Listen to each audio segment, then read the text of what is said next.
Aku usik lagi jadi si aramai tenggol jene ekuator CMP gi jaga tani.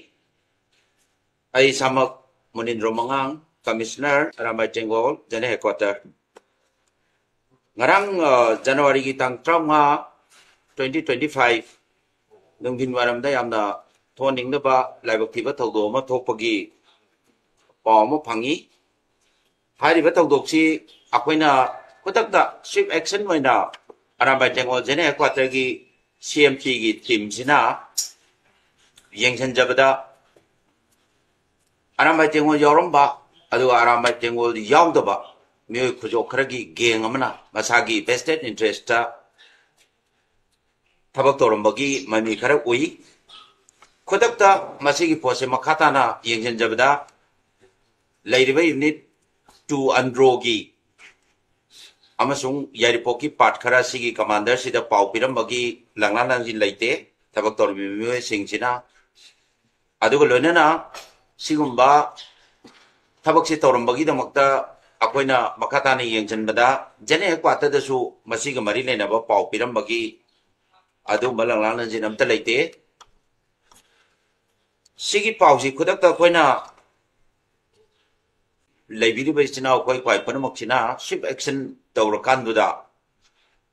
maduda chenabane haiba mioi taruk akoina phagasai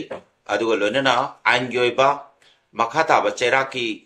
investigation gi manung channa police station da koi chinajaki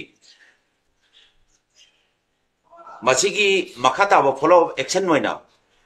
hena asumba langlang jin putoktuna mara laiba mioi singdu cherak phangnaba honabagi process ta arambai tenggol jene ekuator na hairiba unit 2 andro branch se suspend thamjare hosik aduda leramba mioi singdu akoi jene ekuator da arambai tenggol gi jene ekuator da kaukhatuna makhatana akoi internal investigation ama chathajari akoi arambai tenggol law boi kai khumna jai police corporate makhatana tawgani aduga kanagumba chenaba makhatana leramagasu hairiba koigi CMP arambai tenggol jene ekuator gi investigate tawraga leiriba process gi manungda mioi singje mara lerame ana leiragadi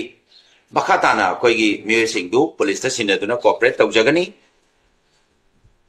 aduga ain gi charak phangna honabda koina